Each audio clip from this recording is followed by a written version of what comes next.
अस्सलाम वालेकुम। एक नए व्लॉग के साथ मैं हूं आरिफ काज़मी। काफ़ी दिनों से कुछ नागज़ीर रुझात की वजह से आपकी खिदमत में हाजिर नहीं हो सका, लेकिन इंशाल्लाह अभी उम्मीद है कि हमारे व्लॉग्स का सिलसिला, हमारा आपसे रब्ता जो है वो आगे जारी रहेगा।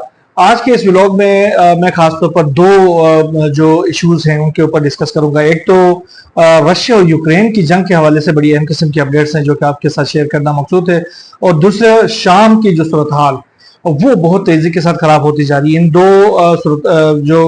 जो इश्यूज हैं उनके ऊपर हम इस व्लॉग में तफसीली बातचीत करेंगे, लेकिन इसके लिए आपको हमारा ये व्लॉग आखिर तक सुनना होगा। न सिर्फ सुनना होगा बल्कि अपने दोस्तों के साथ, अपने भाइयों के साथ, घर वालों के साथ भी शेयर करना होगा, ताकि वो भी हमारे इन व्लॉग्स में जो दुनिया भर में होने वाले हालात के बारे में आगाह हो सके। तो आज का जो टॉपिक है उसमें खास तौर पर जो रशिया और यूक्रेन की जंग के हवाले से हम बात करेंगे। तो रशिया और यूक्रेन की जंग बहुत तेजी के साथ एक बहुत सीवियर मोड की तरफ जाती हुई नजर आ रही है। खासतौर पर गुज़िश्ता दिनों जिस तरीके से व्लादिमीर पुतिन ने एक ऑफेंसिव शुरू किया हुआ है कीव के इलाके में, खरकीव के इलाके में, साथ साथ जो मुख्तलिफ इलाके हैं, रीजन्स हैं जो कि यूक्रेन के रीजन्स हैं, उनके ऊपर बहुत बड़े पैमाने पर हमले शुरू कर दिए, जिसमें ड्रोन्स के जरिए हमलों के साथ साथ मिसाइल लॉन्च किए जाते हैं, और फिर उनकी जो स्टील तारे हैं वो जाकर यूक्रेन के अहम तरीन अहदाफ को निशाना बनाते हैं। खरसून के इलाके में जो कार्रवाई गुज़िश्ता कुछ 24 घंटों के दौरान जो हुई है, उसमें ड्रोन्स के एक बहुत बड़ी फैक्ट्री को निशाना बनाया गया, जिसमें बड़े पैमाने पर ड्रोन्स की प्रोडक्शन हो रही होती थी। और ये ड्रोन्स जो है वो खासतौर पर यूक्रेन की जानिब से डीप इनसाइड रशिया इस्तेमाल किए जाते थे। इसके अलावा कीव के अंदर बड़े पैमाने पर मिसाइलों से हमले किए गए हैं। इसके साथ साथ खरसून और दीगर इलाकों में भी ड्रोन्स के जरिए और मिसाइलों के जरिए हमले किए गए हैं। खासतौर पर इसके जो तवानाई के जो इंफ्रास्ट्रक्चर है उनको ज्यादा नुकसान पहुंचाया गया, और साथ साथ उनकी जो मिलिट्री इंस्टॉलेशन है उनको बहुत ज्यादा नुकसान पहुंचाया गया है। ट्रंप और व्लादिमीर पुतिन के दरमियान गुज़िश्ता दिनों तकरीबन कोई 1 घंटे की जो टेलीफोनिक गुफ्तगू हुई थी, उसके बाद से ट्रंप ने अगले दिन ही कहा था कि मैं सदर पुतिन से बहुत नाखुश हूं, क्योंकि वो दिन में तो बड़ी अच्छी अच्छी बातें कर रहे होते हैं, लेकिन रात में वो अवाम के ऊपर जो है वो मिसाइल बरसा रहे होते हैं। लेकिन मैं उनसे बड़ा नाखुश हूँ। उसके साथ साथ उन्होंने ये भी कहा था कि हम आने वाले दिनों में एक तो रशिया के ऊपर सैंक्शंस भी लगाएंगे, और साथ साथ उन्होंने ये भी कहा कि हम यूक्रेन को असला फराहम करेंगे। अब असले के हवाले से तो डोनाल्ड ट्रंप कह रहा कि उन्होंने नई कहानी डाली है। कहानी बड़ी खूबसूरती से अपना आप को बचा रहा होता है। ये चाह रहा ये है कि जंग के अंदर वो शामिल भी हो और उसका नाम भी ना आए। तो इसलिए उन्होंने किया क्या है, किया ये है कि उन्होंने कहा कि मैं जो हथियार है वो मैं नाटो को सेल करूंगा, यूरोपीय यूनियन को सेल करूंगा, यूरोपीय यूनियन जो है वो यूक्रेन को दे देंगे। तो मतलब रास्ता जरा तब्दील करके अपने आप को बचाने की कोशिश कर रहा है। लेकिन आपको पता है व्लादिमीर पुतिन जो है वो कोई आम आदमी नहीं है, वो केजीबी का सरबराह रहा है, उसको बहुत सारा पता है। तो वो अपने हिसाब से कोशिश कर रहा है, अपने हिसाब से उसने अब जो ऑफेंसिव शुरू किया है। ट्रंप के साथ जो टेलीफोनिक बातचीत हुई थी उसके फौरन बाद उन्होंने जो हमला किया था, जो बड़े पैमाने पर हमला किया था, उसी से ही अंदाजा हो गया था कि ट्रंप व्लादिमीर पुतिन जो है वो आगे क्या करने वाला है। अभी ट्रंप ने जो गुज़िश्ता रात उन्होंने इस हवाले से खासतौर पर रशिया और यूक्रेन की जंग के हवाले से बड़ा अहम ऐलान करने वाले थे। तो अभी एक उन्होंने खबरदार किया है रशिया को कि अगर रशिया ने 50 रोज में अगर यूक्रेन के साथ मुआहदा नहीं किया तो वो रशिया के ऊपर अजाफी 100% जो टैरिफ्स हैं वो आयद करेंगे। नेटो के सेक्रेटरी जनरल जो मार्क रोटे से उन्होंने ओवल ऑफिस में मुलाकात की थी, उस दौरान उन्होंने मीडिया से गुफ्तगू भी की। ट्रंप ने कहा कि वो रूसी सदर व्लादिमीर पुतिन से खुश नहीं। एक बार फिर उन्होंने कहा क्योंकि सदर पुतिन को यूक्रेन से 2 माह कबल ही अमन मुआहदा कर लेना चाहिए था, लेकिन रूसी सदर ने ऐसा नहीं किया।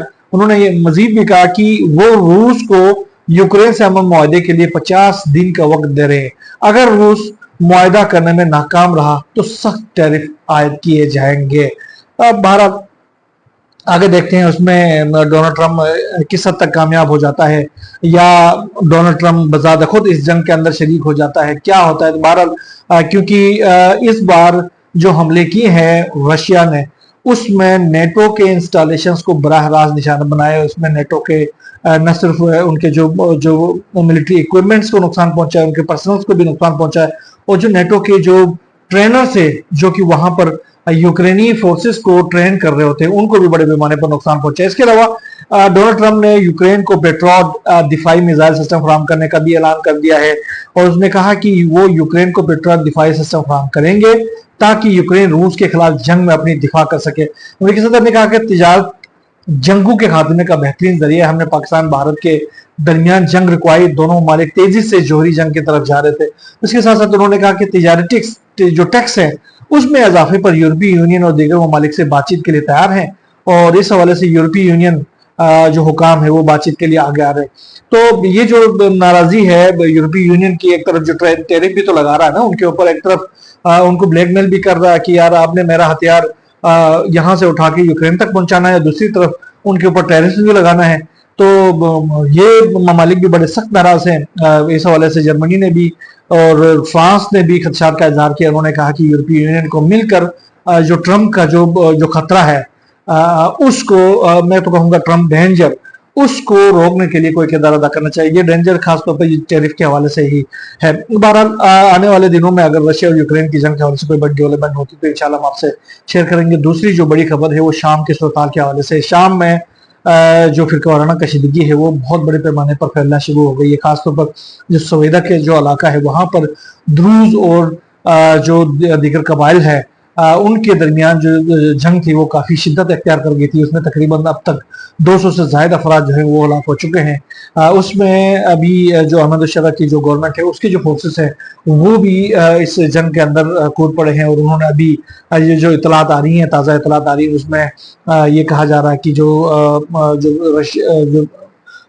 शाम की जो फोर्सेस है वो सवेदा के इलाके में दाखिल हो गई हैं, और फिर वहां पर जो दुरूज कबाइल है, दुरूज कबाइल की जो जो जो उलमा है, उन्होंने इंटरनेशनल कम्युनिटी से भी रिक्वेस्ट की है कि वो हमें इस आफत से बचाया जाए। दूसरी तरफ जो इजराइल है, इजराइल ने बाकायदा तौर पर इस जंग के अंदर एक तरह से एंट्री दी है। उन्होंने अपने रेड लाइंस बताते हुए जो जो अहमद शरा की गवर्नमेंट ने उसको कहा कि अगर दुरूज के साथ कोई जाती हो गई तो हम इस जंग को फिर हम शामिल हो जाएंगे, और हम हमारा जो रिस्पॉन्स होगा वो बड़ा सीवियर किस्म का होगा। उन्होंने कहा कि हम हर सूरत में जो दुरूज कबाइल हैं उनका दिफा करेंगे। दूसरी तरफ कुछ इतला ये भी है कि इजराइल की जाने से जो अहमद शरा की गवर्नमेंट के जो टैंक्स हैं फोर्सेस के, उनके ऊपर भी हमले हुए हैं, और उनकी जो पर्सनल्स हैं उनके ऊपर भी बड़े पैमाने पर हमले हुए हैं। और इसके साथ साथ जो हयात तहरीर शाम के जो फोर्सेस हैं उन्होंने भी सवेदा में इन जो फोर्सेस हैं द्रूज के कबाइल हैं उनके ऊपर बड़े पैमाने पर हमले किए हैं, जिसकी वजह से वहां पर खास तौर पर द्रूज के बड़े पैमाने पर हलाकतें सामने आई हैं। और दूसरी तरफ जो दरा समेत जो दीगर इलाके हैं वहां से भी इस तरह की सीवियर किस्म की क्लैशेस की इतला सामने आ रही है। हत्ता कि दिमिश्क के मुजाफाती इलाकों से भी इस तरह के हालात सामने आ रहे हैं। अगर जो शाम की जो गवर्नमेंट है वो इन हालात को अगर संभाल नहीं पाती है, अगर वो अपने मुल्क के अंदर मौजूद जो सेक्टेरियन ग्रुप्स हैं उनको अगर किसी तरह कॉन्फिडेंस नहीं दे पाती है, तो फिर आने वाले दिनों में ये हालात जो हैं वो काफी हद तक खराब हो सकते हैं। बहरहाल जो भी नई डेवलपमेंट इस तमाम सूरत हाल से सामने आती रहेगी इंशाल्लाह हम आपसे शेयर करते रहेंगे। यहाँ बस नहीं, अल्लाह हाफिज।